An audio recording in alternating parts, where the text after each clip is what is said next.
We acknowledge with gratitude that we are gathered on the traditional, ancestral, and unceded territory of the Coquitlam First Nation, who have lived here for thousands of years and continue to care for these lands and waters. We also recognize the shared territory of the Coast Salish peoples, including the Tsleil-Waututh, Cathy, and Musqueam nations. We honor their enduring presence and ongoing contributions to this region.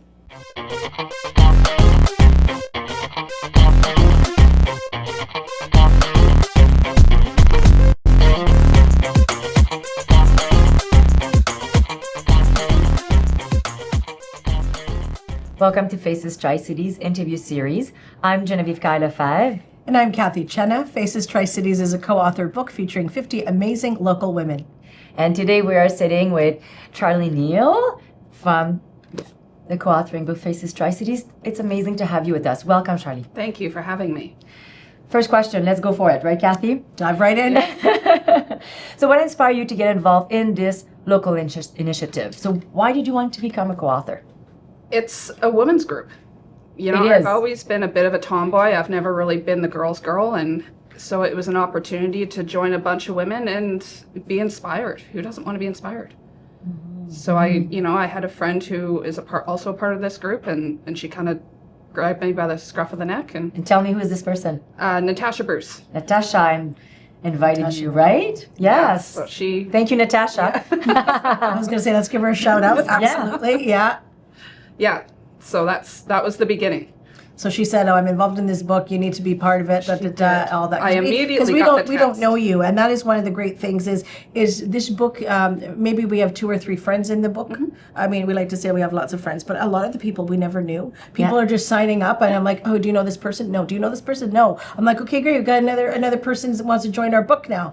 And so we didn't know you. We don't know you at all. So I did remember you from the Pursuit book, though, because you were part of the Pursuit. I was. When she said, Cathy, and I'm like, "Oh my God!" That was 365 people. I can't possibly have gone through all of those. So back to your story. The reason you did it is you got by the scruff of the neck by Natasha, and that. Yeah, and so I got to be a part of a really inspiring women's group, and that's hard to say no to. Mm-hmm, mm-hmm. I love it.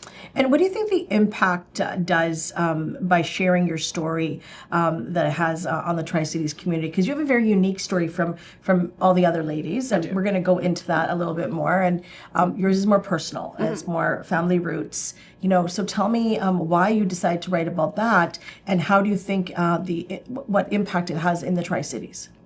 So one of the things that really inspired me to go and get into this story is because I don't know where I'm from. I don't know a lot of my roots, and that impacts everything that you do. Mm-hmm. And one of the things that it impacts most is my parenting.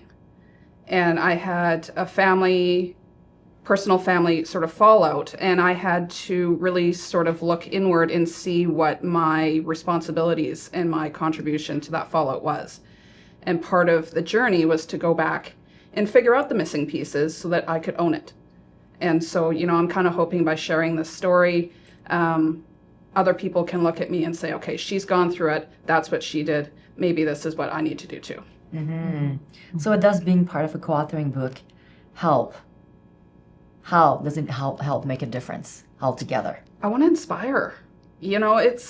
Everybody's got a story. And I hear so many times when I go to these groups, and, the plus ones or the people that are sort of on the side that say, oh, I don't have a story. I don't want to write a story. There's nothing for me to share. That goes to my, And you do. Everybody's got a story, and it's scary. It's definitely scary to put yourself out there and be vulnerable. And I mean, this has a reach of however many people, and you get nervous because people are going to judge you and people are going to think and say, but people are also going to be inspired. So that's the cool part. Mm-hmm. Let's look at the quote, Cathy, right? Yes, let's look at a quote. Yes, so do you want to go? Go for it. Sure.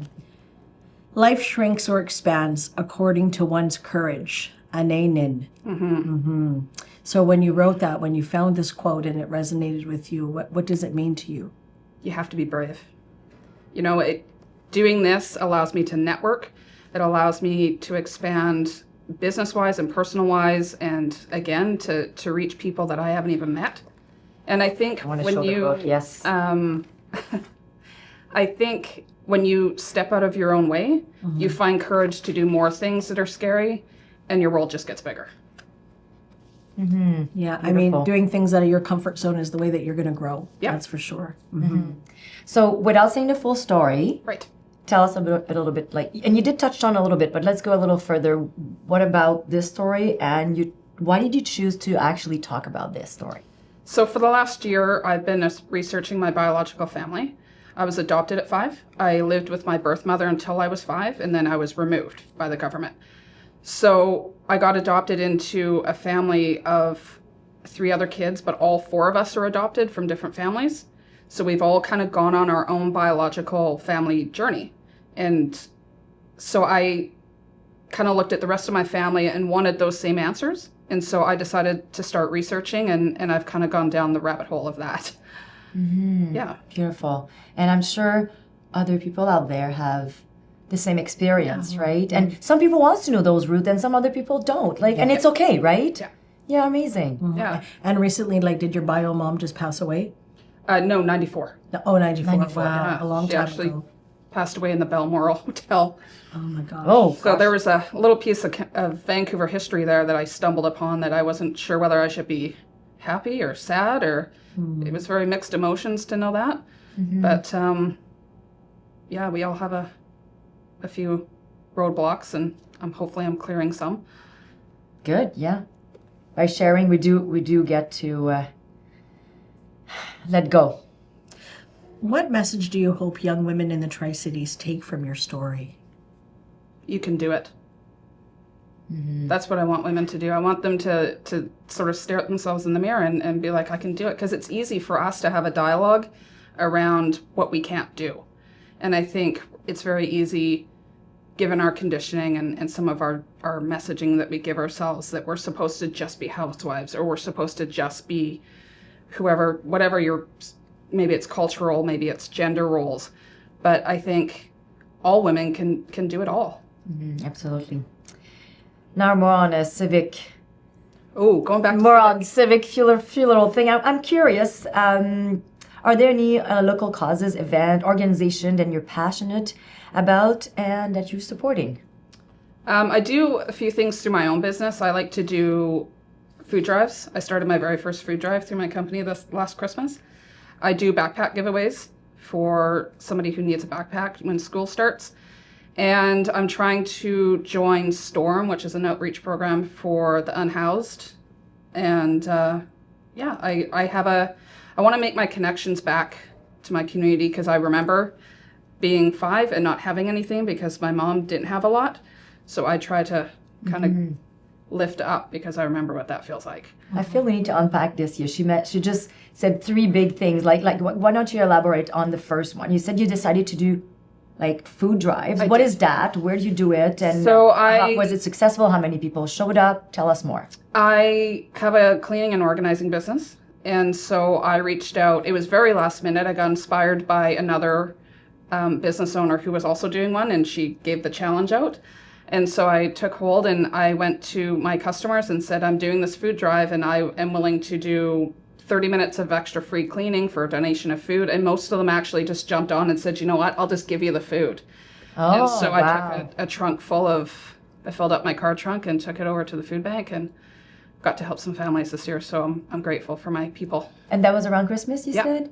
Yeah. Okay, beautiful. And the second thing you talked about?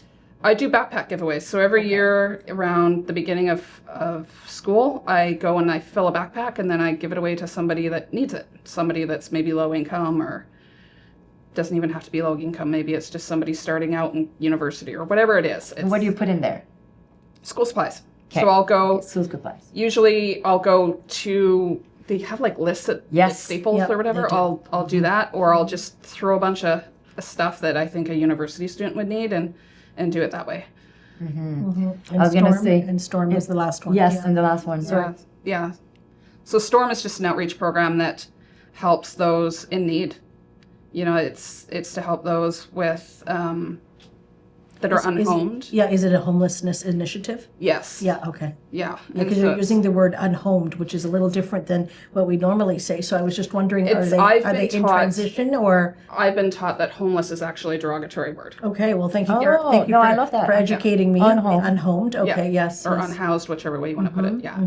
So yeah, I went to an event in Maple Ridge, and there was a health nurse in an event that was held there, and I, of course, went back to my roots, and I thought of my bio mom, and nobody was really there to help her. So I want to kind of get my feet on the ground and see if I can maybe stop the bad things from happening to another family. That's how it started. Yeah. Well, yeah, that's why I'm joining, because I want to. There's other kids. I see myself and I think of those little kids that are probably uncles and aunts and moms and whoever that are on the street, and I know what that feels like. Yeah. Wow. Okay, that's amazing. It's beautiful civic impact actually on a community and at many different levels. And I think food drive. I mean, I've done this back in the days of COVID with Tri-Cities United. Cathy, you were helping. You're part of it, and we know back then there was a lot of food insecurities. That's right. And there's still food insecurities. Now we're talking about tariffs. We're talking about a lot of people that might lose their job. They don't know really what's happening. Price of food has gone up so much. So I think we have to keep talking about food insecurities and doing this around Christmas or any time of the year. I think it's very important. Yeah. Thank you for doing that. Yeah, thank you. So, Sharley, what advice would you give to someone wanting to get more involved in civic life? Oh, man. I mean, you got to hit the networking events. That's how I got involved. There's always something going on in the community. I'm active on social media. I know a lot of people hate social media, but that's where I see those groups, and I go out and I get, little pieces from here and there, and I see what works for me. And I see tons of other people reaching out, even on Facebook groups that are like, here's my organization, we need volunteers. I think social media is a huge part of that. Mm-hmm. So, what does community means to you? Family. Family? Yeah. I think without that, you got nothing. Mm-hmm. I know that's a very simple answer. Yeah, absolutely. Mm-hmm. How do you define leadership at the local level? God, you're asking me tough questions that I haven't even thought about. How do I define leadership? It's good. It's thought-provoking. When you go home today, you're going to think about all these things that are going on in your mind. Yeah. How can you empower more women to lead in our community? I look to my friends who empower me, and I take advice from them. Mm-hmm. So usually it's finding events or finding causes and then asking them to come on board. Because they say you are who you surround yourself with. Mm-hmm. So I try to surround myself with really strong and really independent and really like-minded people. And I'm fortunate to be surrounded by a lot of those. And a lot of my people come in with me when I ask them to join causes. And then they, it's a ripple effect. Mm-hmm. Mm-hmm. Well, Sharley, before we let you go, I want to say a big thank you for what you're doing. Thank you for being part of our community, for listening to Natasha and jumping on, even if you heard about Cathy, you never heard about me, and then now we know each other, and then now I don't know, we have to go for dinner or something, but I feel your story is quite remarkable. Yes, we would love to. I'd love to find out more. I'm always fascinated about these family things and what that was like for you as a child and all of that. So we appreciate you coming in and sharing a snippet of what you've been through. And sharing your space with us. I'm Cathy Chenna, and this is Genevieve Kyle-Lefebvre. And it's hard to say, I know. And we're with Tri-Cities Community TV here at the library, who I would love to thank the library for also donating their space to us this weekend.